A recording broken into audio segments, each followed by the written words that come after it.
Good morning, everybody. Happy Sunday.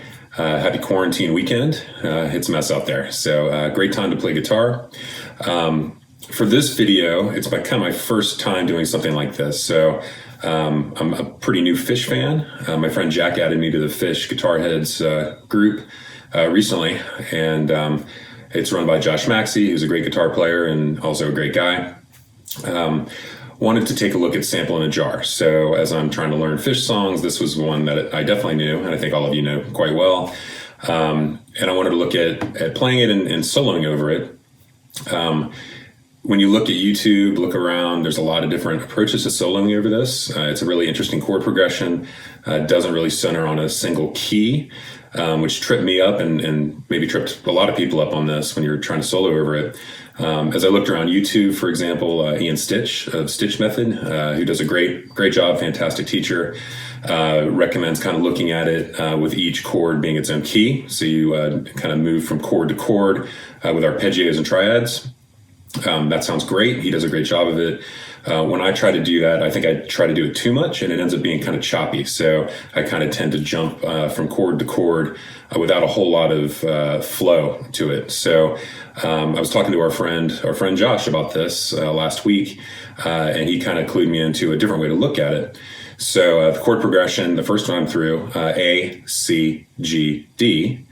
So initially I was kind of jumping between each chord and it was sounding a little, not quite as flowy as I wanted.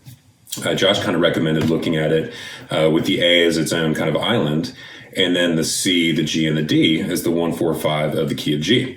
So that was great. So I could do 2 beats of kind of an A major pentatonic lick, which is kind of what I did in that intro solo. And then was able to do 6 beats of a lick in the key of G instead of jumping from chord to chord and kind of playing the changes maybe a little too much. So that's what I did in that first half. The second half of the progression is equally as interesting. It's A, E minor, and then D. So again, I looked at that A as kind of an island and then went to the E. And something Stich mentions, which I totally agree with, all you really need to do on that when you go from that E to the E minor is hit that minor third. I think everybody hopefully knows that the difference between an E and an E minor is just that flatted third. It goes from a G sharp to just a G when you're playing an E minor, and then you can go to the D. So this solo, I can't think of all that on the fly yet. I'm not good enough to do all that yet. So I wrote this solo for myself as kind of a practice tool, trying to incorporate all of those concepts into a solo that I could actually practice and remember and kind of think through. So that's the purpose of this video here, show you that solo and hopefully it may help you. Thank you so much to the Phish Guitar Heads group and Josh and all the great participants in the group. I've had a lot of fun just in my month or so participating in the group. So great work. Hopefully this helps somebody. And good luck to all of us. Thanks. All right, so let's kind of look at this little solo. So I'm looking here. So we start on an A chord, then go C, then go G, then go D. 2 beats each. So I'm looking kind of this area right here, this A chord right here. If you're into the cage system, it's kind of this C shape right here. So start out with just a very easy major pentatonic lick in A, because the A is that first chord, and we're looking at A kind of as an island. So that's just a slide in to the A note, and then add a little rake for effect. Bend it up to the major third, down, and then pull off to the root. And then down to G. So After this 2 beats of the A chord, now we're in a C chord. It goes from A to C, and even though we're sliding down to the G note, it is the 5th of C. So if you look at your C bar chord here, there's your G note. So this little mini C triad here. So we hit the 5th of C as we go over the C chord. Fits perfectly. And then I kind of do the same thing, just a similar kind of easy G major pentatonic lick. Almost the same as I did over the A. And then it goes, so that's over the C and the G chords, and now it goes to D. And I'm actually really highlighting, really nailing the D chord. Slide into the 3rd of D, so now we're moving just up, up a step, a couple of frets from our C chord. Now we're like a D bar chord. There's a 3rd and the root, and I'm doing a little hybrid picking. So that's that sliding 6 that I love. So we're doing the A kind of by itself, little A major pentatonic lick, landing on the G, which is the 5th of C because you hit the C chord. Do the same thing in G, and then really nail the D when it gets to the D chord.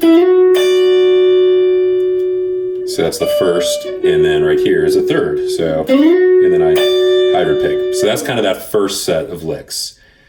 The second half of the chord progression goes back to an A, and then it goes into the E, and then the E minor part, and then ends on a D. So, of course, the only difference between an E and an E minor is that your 3rd is flatted, so it's a G instead of a G sharp over the E minor.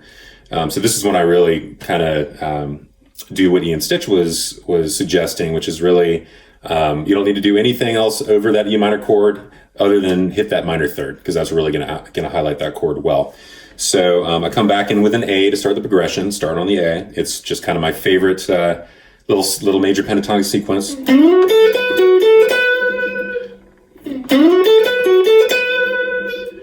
Pretty easy stuff. And then I slide up to really nail that E major chord. So hitting that E triad there, it's just an E chord, on traditional E chord at the 12th fret. So you can't be any more E than that. And then it goes to the E minor. And so the minor 3rd is right here. So if you just think of your minor pentatonic in E, there's a minor 3rd right there. There's also a minor 3rd right there, but I'm going to hit this high one. And I like to bend into it from a half step below. It sounds great. So there's your E major, and then to hit this minor 3rd, half step bend, back down to the E, and then it goes to the D chord. So I just slide down to the D. So that whole part of the lick is, here's the E major, and then E minor to D. All right, let's go through the second half of the solo here. We're back to the beginning of the chord progression. So we're back to an A, a C, a G, and a D. So over the A and the C, I'm just doing kind of what I did the previous times. So it's an A major pentatonic lick, down to the G, which again is the 5th of the C chord that we're playing over. And then it goes to the G and the D. And this is where I really just kind of really concentrate on it being in G major. So I just do one of my favorite G major pentatonic licks.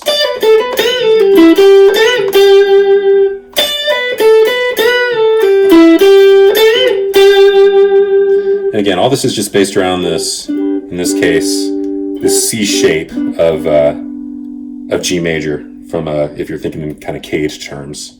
Or you can look at it like this little kind of D chord right here with G as the root. So that's over, all of that is over the A, C, G, and D. And then it goes back to finish, back to the A, E, E minor part. So again, you want to highlight that E and really highlight that E minor, because that's a really cool sound. You just have to hit one note, and it's the minor 3rd, right? So that G note. So we're going to do that. But we start with the A. So that's over the A, and then it goes to the E, and I go. So those two notes are just part of my E major triad, you know, my E major triad. So really nails the E major sound.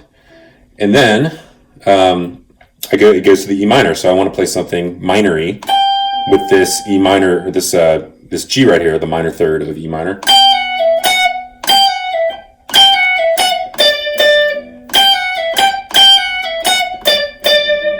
So just some pull-offs.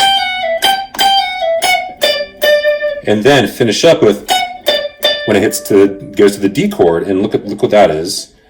That is literally a D chord, so I'm hitting the third, major third, and the D note and the root.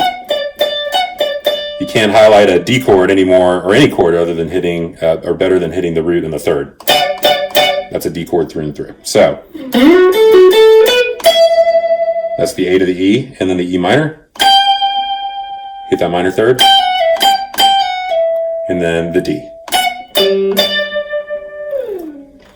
Now, I'm not good enough to do this all on the fly, kind of think through it like that, but I wrote this solo to kind of help me think about it more quickly in practice, and so hopefully it helps you out a little bit too. Thanks.